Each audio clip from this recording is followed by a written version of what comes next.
तो आज हम लोग पढ़ने वाले गबन का भाग 9। अब थोड़ा जल्दी जल्दी तैयारी करनी होगी क्योंकि जो एग्ज़ाम का डेट है 13 सितंबर वो पास आते जा रहा है, तो हमें थोड़ा जल्दी जल्दी पढ़ना होगा। इसलिए मैं गबन का 9 भाग 5 मिनट 10 मिनट में ही ख़त्म कर दूँगा। तो देखिए, और बाकी सारे पार्ट्स भी जल्दी जल्दी आएंगे और सब्जेक्ट की भी वीडियो आएंगी, इसलिए इस चैनल को सब्सक्राइब जरूर कर लीजिएगा। और क्या करना है, वीडियो को लाइक कर दीजिएगा, और क्या बोलना है। तो पढ़ते हैं भाग 9, रमा के परिचित। तो अगला दिन हम लोग कहाँ थे? हम लोग थे कि ये जो था, जो रमा था, रमा की पत्नी कौन? जालपा। जालपा ने क्या बोला था कि जाओ अपने किसी देश को, अगर तुम किसी से बोल नहीं सकते नौकरी के लिए, तो तुम जाओ एक चिट्ठी लिख दो। तो ये चिट्ठी लिखने बैठे थे कि तभी इनको कुछ याद आया और रमा चला गया उस ओर। जब उस ओर गया, अब कहाँ गया? तो ये गया रात के 9 बजे अपने दोस्त रमेश के पास। इसका दोस्त का नाम क्या है? रमेश। ये जो रमेश है, रमेश थोड़े उम्रदार है, बहुत ज़्यादा उम्र है इनकी, 50 वर्ष के हैं। लेकिन तब इनका दोस्त कैसे हुआ? तो है, ये दोनों साथ में चेस खेलते हैं। क्या खेलते हैं? चेस। रमेश को भी चेस बड़ा पसंद है और रमा को भी चेस बड़ा पसंद है। चेस एक ऐसा गेम है जो कि बहुत जन को खेलने नहीं आता है, बड़ा दिमाग लगता है उसमें, तो बहुत जन नहीं खेलते हैं। आप लोग कमेंट करके बताइए कि किसको किसको चेस खेलने आता है। तो रमेश और रमा जो है चेस खेलते थे साथ में, बड़ा ही मज़े से चेस खेलते थे और घंटों तक खेलते रहते थे, दोनों डूबे रहते थे। लेकिन अब दोस्ती करने के लिए कोई भी एक चीज़ दोनों में कॉमन होनी चाहिए। अगर दोनों दोस्तों में कोई चीज़ कॉमन नहीं है, कोई भी चीज़ नहीं मिल रहा है, तो वो दोनों अच्छे दोस्त नहीं बन सकते। अच्छा दोस्त होने के लिए कोई भी चीज़, कोई ना कुछ इंटरेस्ट दोनों में सेम होना चाहिए। आप लोग भी देखिएगा कि आपके दोस्त में क्या, आपके जो पसंदीदा दोस्त हैं उसमें ऐसा क्या इंटरेस्ट है जो कि दोनों में सेम है। तो रमा और रमेश दोनों चेस खेलते थे। ये बड़े उम्र वाले थे लेकिन फिर भी रमा के अच्छे दोस्त थे, बहुत अच्छे दोस्त थे। दोनों साथ में चेस खेला करते थे और रमेश को चेस बहुत ही ज़्यादा पसंद था। इतना ज़्यादा पसंद था कि जितना लोगों को दारू से नशा होता है, उतना इनको चेस खेलने से नशा था कि बहुत खेलते थे, बहुत। जैसे हम लोग बचपन में खेला करते थे ना, वैसे ही रमेश भी बूढ़े होकर भी चेस बहुत खेला करते थे। लेकिन अब दिक्कत यह है कि रमा की तो शादी हो गई है। रमा अब दिन भर अपना घर ही में रहता है, वो अब आता नहीं है इनके साथ चेस खेलने के लिए। तो ये बड़े परेशान थे बहुत दिन से। बीच में एक दो बार आया था तो चेस खेले बिना ही चला गया था। तो रमेश बाबू परेशान रहते हैं कि ये रमा खेलता क्यों नहीं है चेस। आज आया, जैसे ही पता चला कि वो रमा आया है, दौड़ते दौड़ते, अरे रमा रमा भाई तुम आ गए, आओ रुको रुको, मैं आता हूँ तुमको लेने। रमा को लेके आए। फिर रमा को बोले, अरे क्या तुम इस बूढ़े को तो भूल ही गए हो, तुम तो मुझसे बातचीत भी नहीं करते। हाँ हाँ, क्या ही बात करोगे, अब तो अपनी पत्नी के साथ रहते होगे, पत्नी जैसी मीठी मीठी बातें अब मैं कैसे कर सकता हूँ। तो ये सब ये रमेश जो है अपने दोस्त रमा को बोलता है। रमा बोलते हैं, नहीं भाई ऐसा बात नहीं है। नहीं रमेश बाबू, ऐसा बात कोई नहीं है, मैं थोड़ा परेशान हूँ। तो रमा बोलता है, अरे इससे क्या परेशानी है, आओ चेस खेलते हैं। लेकिन रमा तो परेशान है, बहुत ज़्यादा परेशान है। तो रमा बोलता है, अरे नहीं खेलना मुझको चेस। और रमेश बोलता है, अरे मैं सब बिछा उछा देता हूँ, क्या परेशानी है बताओ, मुझको बताओ, मैं कुछ सॉल्यूशन दे दूँ। रमा बोलता है, पहले इस चेस बंद कीजिए, मैं बताता हूँ। तो रमेश बोलता है, नहीं चेस खेलते खेलते बताओ ना, एक बाजी खेलो, तुम्हारा मन लगने लगेगा। तो रमा बोलता है, अच्छा ठीक है, लेकिन मेरी परेशानी सुनिए। मेरी परेशानी है, इसीलिए मैं आपके पास आया हूँ। अच्छा तो तुम परेशानी लेकर आए हो, ऐसे नहीं आते। अरे बोलता है, अरे परेशानी के समय आपको याद कर रहा हूँ, आप मेरे लिए बहुत अच्छे हैं। रमा बोलता है, मैं आपको बहुत ज़्यादा मानता हूँ, इसीलिए तो परेशानी के समय किसी के पास नहीं जाके आपके पास आया हूँ। तो रमेश पूछता है, अच्छा बताओ, अच्छा क्या हुआ, गहने का क्या हुआ, बताओ गहना मिला, रिपोर्ट लिखाई थी पुलिस को। तो रमा बोला, अरे कहाँ रिपोर्ट लिखाते तो पुलिस कुछ पैसा और खा जाता, कुछ गहना मिलता भी नहीं, इससे अच्छा था रिपोर्ट नहीं लिखा है। फिर रमेश बोलता है कि अच्छा ठीक है, बताओ कि वो कैसी है, तुम्हारी पत्नी जालपा कैसी है।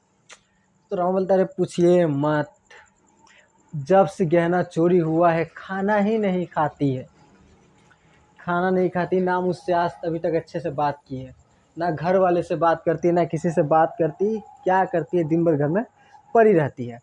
ठीक। तो पूछिए ही मत उसका क्या हाल है। अच्छा तो ठीक है, तुम्हारी परेशानी अभी क्या है? तो बोलते हैं कि देखिए मुझको अब उसके लिए कुछ बनाने तो पड़ेंगे गहने वहने, मुझे एक नौकरी की ज़रूरत है, पैसे आएंगे तभी तो मैं बना पाऊंगा।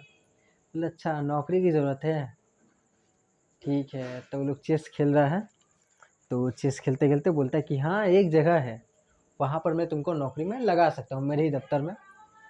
तो रमा खुश हो जाता है, बोलता है ठीक है बताइए क्या है क्या है।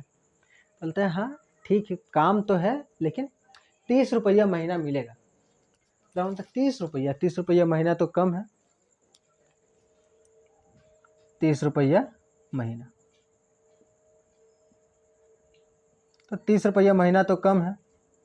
दर 30 रुपया महीना कम है लेकिन बाद में जाके बढ़ जाएगा, तुम एक बार काम तो करो। रमेश बाबू बोलते हैं उनको।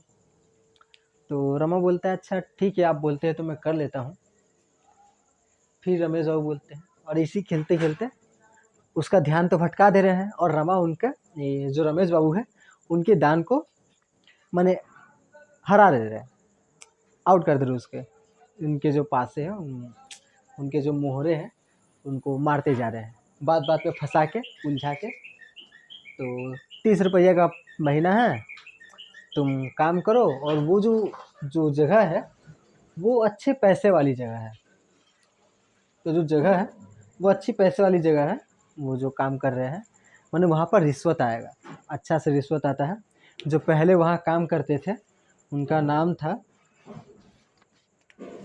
कि उनका नाम था ये, नाम नहीं मियाँ। उस जगह आदमी की है, मियाँ ने तो उसी जगह पर रहते हुए लड़कों को एमए एलएलबी करा दिया, 2 कॉलेज में पढ़ते हैं। मैंने बहुत अच्छा, दोनों लड़कियों की शादियाँ भी अच्छे घरों में हुई है। अच्छे घरों में शादियों के लिए अच्छे जगह अच्छे पैसे लगते हैं, तो मतलब कि अच्छे खासे पैसे हैं, तुम उस जगह पर काम करके अच्छे खासे पैसे कमा सकते हो, ऐसा रमा रमेश को कह रहे हैं। ठीक। तो बोलती कि हाँ, रमा बोलता है ठीक है सिफारिश कीजिए, उनको बताइए उनको बताइए। तो बोलता है ठीक है, लेकिन तुम्हारा जब नौकरी लग जाएगा तो तुमको रात भर चेस खेलना होगा। रमा बोलता है अच्छा ठीक है। तो फिर लोग 2 दान खेलता है, दोनों दान हरा देता है रमेश रमा को। 10 बज जाता है। अब रमा बोलता है कि रमेश बोल रहा है कि तुम मुझको हरा नहीं पाओगे। रमा को गुस्सा आता है, रमा बोलता है ठीक है और खेलेंगे और खेलेंगे। तो बोलता है कि 5 दान तक खेलेंगे। ठीक। रमेश बोलता है कि 5 क्यों, 10 दान खेलते हैं, आज तो मेरा चंद्रमा बलवान है। रमेश इसी 3 दान तक जीत जाता है रमेश। फिर जब चौथा दान आता है तो पहला दान रमेश जीता, रमेश जीता, रमेश जीता, और फिर रमा जीत जाता है। तो पहले तो रमेश बोल रहे थे कि यार पूरी जब तक 5 दान खेलेंगे 10 दान खेलेंगे, लेकिन जैसी पहले तो खुश हो रहे थे रमेश बाबू, रमा को चेस में हराना आसान नहीं था, लेकिन जब देखे कि हम हार रहे हैं तो रमेश बोले कि अच्छा अब लगातार हारते रहेंगे तो इनका तो बेइज्जती हो जाएगा, फिर रमा इनको चिढ़ाएगा। अभी रमेश रमा को चिढ़ा सकता है कि तुम हारे, 3 दान हारे, मैं जीता मैं सिकंदर तुम बंदर, ऐसे करके रीजा बोल सकते हैं रमेश रमा को। लेकिन रमा पहला दान ये जितना स्टार्ट किया, अब क्या बार बार जीत सकता है। और ये जब चौथा खेल खत्म हुआ, रात के 3 बज रहे थे, दिन के 3 बज रहे थे, ऐसा बोल सकते हम लोग। तो 3 बज रहे थे, तो 3 बज रहे थे तो रमेश बोला क्या अब सोने चलते हैं। राम बोला ही क्या, सोने कहाँ जा रहे हैं, अब खेलिए खेलिए अब खेलिए। रमेश रमा को घर में फ़ोन करके बता दिए थे कि आज आने में, आज वो यहीं पे रहेंगे, घर नहीं जा पाएंगे, उसकी पत्नी इंतज़ार नहीं कर रही है। तो 3 बजे रमा बोलते है खेलिए, अब तो मेरा जितना स्टार्ट हुआ। बोल रहा अरे तुमको सुबह को नहीं जाना है नौकरी में पहला दिन देरी से जाओगे। बोला नहीं चलिए सो जाते हैं, जाके सो जाता है। 3 बजे सोए हैं, सुबह इसी तो रमा 8 बजे तक सोता है। ठीक। रमा 8 बजे तक इसी सोता है, रात को 3 बजे सोया है, तो ये कम से कम 10 बजे तक, अगले दिन तक 10 बजे से पहले तो उठने वाला नहीं है। लेकिन रमेश बाबू जो है वो अपना टाइम पे उठ जाते, 3 बजे सोए, 10 बजे 3 बजे सोए, 4 बजे सोए या 10 बजे सोए, ये 5 बजे अपना उठ जाते हैं। ठीक। ये इनका नियम बंधा हुआ है, सुबह को 5 बजे ये उठ जाते हैं, सुबह को 5 बजे उठ के काम धाम करते। तो ऐसे 2 तरह के लोग होते हैं जो कि सुबह सुबह उठ जाते हैं, बिना किसी प्रॉब्लम के उठ जाते हैं। आप लोग में से बहुत ही होगा जिनको सुबह उठने में परेशानी नहीं होती होगी। और कुछ ऐसे हैं कि कुछ भी करा लो, रात भर जगा लो लेकिन सुबह को उठने को मत कहो। रात भर भले जाग लेंगे, ठीक है, लेकिन सुबह को नहीं उठ सकते हैं। तो बहुत जन का ये भी सवाल रहता है कि भैया सुबह को पढ़े या रात को पढ़े। तो तुम लोगों का जब मन, तुम लोग देखो कि तुम लोग किस टाइप के हो। तुम लोग रमा की तरह हो, रात दिन को देर से उठने वाले, या फिर रमेश की तरह हो कि दिन को जल्दी से उठ जाएंगे। अगर तुम रमेश की तरह हो, दिन को जल्दी से उठ के तो अपना काम ठीक से कर सकते हो, तो सुबह को उठो, कोई परेशानी नहीं है, सुबह को उठ के पढ़ो। और तुम रमा की तरह हो कि रात को भले जगा लो लेकिन दिन को उठने के लिए मत कहो। तो तुम लोग रमा का जैसा रात को पढ़ो, दिन को मत पढ़ो। दिन को आराम से सो जाओ, 10 बजे तक 9 बजे तक सो, 10 बजे तक स्कूल जाना है। तो आप लोग पढ़ सकते हैं जैसे मन, रमेश का जैसा या रमा का जैसा, जैसे भी। और 10 मिनट हो चुके हैं, ठीक है, और ख़त्म करते हैं, रुकिए जल्दी जल्दी। अच्छा, इन दोनों में एक बात ये भी होता है कि रमा बोलता है कि यार, जब रमेश पूछते हैं ना कि क्या परेशानी, बोल रहा अरे पूछिए मत क्या परेशानी, हमको पता रहता है कि शादी करने के बाद ऐसी परेशानी होती है, तो मैं शादी ही नहीं करता। ठीक है, तो आप लोग को पता चल गया ना, शादी करने के बाद बहुत परेशानी होती है, तो सोच समझ के, ठीक है। तो आगे देखते हैं आगे क्या है। तो इसी लोग आपस में बातचीत करता है, सुबह को उठता है। सुबह को रमेश तो उठ जाता है, रमा तो सोता रहता है। 9:30 बज गया, रमेश अपना एकदम खा पी के ऑफिस जाने के लिए रेडी है। तो रमा को उठाता है, तो रमा बोलता है नहीं मुझको सोने दो, मुझको सोने दो, तुम जाओ ऑफिस, मुझको नहीं जाना, मुझको उठने के लिए मत कहो, मैं नहीं जाऊँगा, मैं बाद में आता हूँ, तुम जाओ। पहले तो ऐसे ही बोलता है नींद में, लेकिन फिर जब 9:30 बजता है, रमेश निकलने वाले होते, तो रमा उठ के बोलता है अरे अरे जा रहे हैं क्या, रुकिए रुकिए, कहाँ जा रहे हैं, रुकिए ना थोड़ा देर, 5 मिनट रुकिए, 5 मिनट। तो ऐसा आदमी रमा 5 मिनट में रेडी हो जाता है। 1 मिनट में मुँह धोता है, 4 मिनट में खाना खाता है, 1 मिनट में कपड़ा पहनता है, 5 मिनट में रेडी। ठीक, तो 5 मिनट में रेडी हो जाता है सुबह उठ के। तो होते हैं ऐसे लोग भी होते हैं, तुम लोग में से बहुत कोई होगा कि एकदम लास्ट टाइम में काम करेगा, पहले से नहीं। अगर कोई ट्रेन व्रेन पकड़ना है, घर से जाने में लगता है 15 मिनट, तो एकदम वही एग्जैक्ट टाइम पे निकलेंगे, 15 मिनट पहले ही निकलेंगे, जाके दौड़ दौड़ के ट्रेन पकड़ेंगे। ठीक, कुछ लोग हो गए जिनको स्कूल ट्रेन से जाना पड़ता है, और ट्रेन से वो लोग एकदम टाइम पे निकलते कि ट्रेन को जाएंगे, जैसे ट्रेन पकड़ेंगे ट्रेन छोड़ दिया। ठीक, और कुछ लोग होंगे कि 5-10 मिनट पहले आराम से जाके बैठेंगे ट्रेन में, सीट खोजेंगे। ठीक, तो दोनों तरह के लोग हैं, रमेश जैसे, रमा के जैसे। तो आप लोग कमेंट करें कि आप लोग किस टाइप के हैं, रमेश के जैसे हैं कि रमा के जैसे हैं। रमेश के जैसे टाइम के, ठीक है, टाइम से पहले कोई भी काम कर लेते हैं, या रमा के जैसे एकदम टाइम जब तक लास्ट मिनट नहीं होता। जैसे कि असाइनमेंट होता है, जब भी स्कूल से प्रोजेक्ट दिया जाता है, तो प्रोजेक्ट एकदम लास्ट टाइम में ही होता है, लास्ट दिन, अगला दिन जमा करना, तो आज रात को बैठ के लिखेंगे। ये रमा के प्रकृति के लोग हैं। ठीक, तो आगे, तो अब रास्ता में लोग जा रहे हैं दोनों साथ में। तो रमा बोलता है कि नौकरी मिल तो जाएगी ना। रमेश बोलता है अरे नौकरी के लिए जानते हो क्या क्या करना पड़ता है, नौकरी मिलना आसान थोड़ी है, तुमको जाके उनसे सिफारिश करनी पड़ेगी, मैंने बहुत कुछ बोलना होगा, तब मिलेगी नौकरी। और रमा बोलता है नहीं, मैं जाके क्या सिफारिश करूँगा, मुझको तो शर्म आ रही है, मैं क्या जाके सिफारिश करूँ। तेरे सिफारिश करना होगा, नहीं तो नहीं मिलता है। अच्छा तुम चिंता मत करो, मैं हूँ ना, मैं कर दूंगा तुम्हारी जगह सिफारिश, मैं जाके सब कुछ बता दूंगा, तुम चिंता मत करो। तो रमा पूछता है बॉस कैसे हैं। तो बॉस तो बहुत खड़ूस है, वो तो बहुत कुछ सुनाते हैं, उल्टा पुल्टा बहुत बोलते हैं।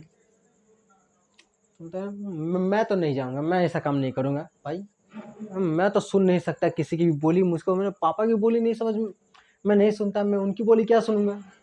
रमा ऐसे बोलता है। तो रस बोलता है अरे तुम चिंता मत करो, आदत हो जाएगी, सुनते सुनते आदत हो जाएगी, सब ऐसी बोलते हैं, मैं भी ऐसी बोलता था। मैंने भी जब नई शादी की थी, तो 3 महीना बाद ही इस काम पे लगा था, और मेरी भी उस टाइम यही हालत थी, मैं भी पहली बार जा रहा था, तो लग रहा है कि फांसी के फंदे पर चढ़ने जा रहा हूँ, जैसे तुम जा रहे हो पहले दिन, वैसे मैं भी गया था। तो ऐसा ही सबको लगता है, लेकिन बाद में आदत हो जाती है। तो तुम चिंता मत करो, तुम चलो। तो राहुल बोलता अच्छा, तो आपकी शादी तो हुई थी, मैंने आपकी शादी के 3 साल बाद ही, तो पूरे 25 हो गए हैं काम करते करते। 20 साल तो अच्छा, तो इनके जो काम करते करते जो उम्र हो गया है ये 25 साल हो गया है। ठीक, 25 वर्ष से काम कर रहे, मतलब कि इनका विवाह कब हुआ था? 25 वर्ष पहले। और इनकी स्त्री मर गई थी 20 वर्ष पहले, मतलब कि इनकी स्त्री से 5 वर्ष इनके साथ थी। ठीक, तो इनकी पत्नी मर गई थी, तो बाकी सभी लोगों ने इनसे कहा। तो रमा पूछता है कि ठीक है, आप तो इस टाइम ज़्यादा के तो नहीं होंगे, आप भी तो 25 ही वर्ष के होंगे, 25 साल के ही होंगे। तो बोल रहे हैं हाँ, अभी उम्र तो 25 ही रही थी, लेकिन तुम क्या जानो। यहाँ पर जो जवाब देते हैं ना रमेश जी, एकदम दिल गार्डन गार्डन हो जाता है। तो इनके जवाब को मैं पढ़ रहा हूँ। अच्छा, पहले रमानाथ पूछता है, आपने दूसरी शादी क्यों नहीं की? तब तो आपकी उम्र 25 से ज़्यादा न रही होगी। तो रमेश बाबू ने हंसकर कहा, बर्फी खाने के बाद गुड़ खाने का किसका जी कहना चाहता है? बर्फी खाने के बाद गुड़ खाने को किसका जी चाहता है? महल का सुख भोगने के बाद झोपड़ी किसे अच्छी लगती है? प्रेम आत्मा को तृप्त कर देता है। तुम तो मुझे जानते हो, मैं तो बूढ़ा हो गया हूँ, लेकिन मैं तुमसे सच कहता हूँ, इस विधुर जीवन में मैंने किसी स्त्री को आज तक आँख तक उठाकर नहीं देखा। कितनी सुंदरिया देखी, कई बार लोगों ने भी मुझे घेरा, लेकिन मुझे कभी इच्छा नहीं की कि मैं शादी करूं। उस प्रेम की मधुर स्मृतियों ने मेरे प्रेम का सजीव आनंद भरा हुआ है। यो बातें करते हुए दोनों आदमी दफ्तर पहुंच गए। तो ये बता रहे हैं कि देखो, वो जो स्त्री थी वो मेरे लिए सबसे अच्छी थी, लेकिन और उसके बाद मुझे किसी और से अच्छा ही नहीं लगा। बर्फ़ी खाने के बाद कौन गुड़ खाता है? मैंने वो जो थी बर्फ़ी से तुलना किया जा रहा है, लेकिन मैंने थी बहुत ही अच्छी। उनकी जो शादी की ज़िंदगी थी बहुत ही अच्छी थी, और उन्हीं की याद में इन्होंने अपना सारा जीवन काट लिया। ठीक है, तो ये था भाग 9 की कहानी। 17 मिनट हो गया है कहते कहते। अच्छा, इसमें लास्ट बार ये कहना चाहूँगा कि इसमें एक प्रॉब्लम को भी लक्ष्य किया गया है, रिश्वत का प्रॉब्लम। ये लोग जब बात करता है कि इस काम में कितना रिश्वत है, तो लोग यहाँ पर जो है रमेश जी बताते हैं, यहाँ पर जो प्रेमचंद जी है रमेश के माध्यम से रिश्वत का सॉल्यूशन बताते हैं। बोलते कि रिश्वत कब तक बंद नहीं होगा? तो रिश्वत तब तक बंद नहीं होगा जब तक कि आम आदमी की कमाई उतनी नहीं हो जाएगी जितना कि जीने के लिए चाहिए। जैसे कि 30 रुपया, मैंने बहुत सारा बातचीत होता है कि 30 रुपया इनका महीना है, लेकिन परिवार इतना ज़्यादा है। 30 रुपये में इतना ज़्यादा परिवार कैसे चलेगा? तो तो परिवार चलाने के लिए रिश्वत तो लेना ही होगा। तुम भी लेना भाई रिश्वत। रमेश रमा को सुझाव दे रहे हैं, लेकिन रमेश बाबू रिश्वत नहीं लेते हैं। ठीक, रमेश बाबू को रिश्वत की ज़रूरत ही क्या? वो तो अकेले रहते हैं, 150 रुपया उनका महीना है, 150 रुपया महीना कमाते हैं, तो उनको रिश्वत की ज़रूरत ही क्या है? अकेले रह रहे हैं तो कुछ ज़रूरी है ही नहीं। तो बस इतना ही, गबन का भाग 9 हो गया। भाग 10 भाग 11 जल्दी जल्दी आएगी। अब सितंबर 5-10 सितंबर तक सिलेबस कंप्लीट हो जाएगा। ठीक है, तो चैनल को सब्सक्राइब कर लिया है ना। Tata, bye bye.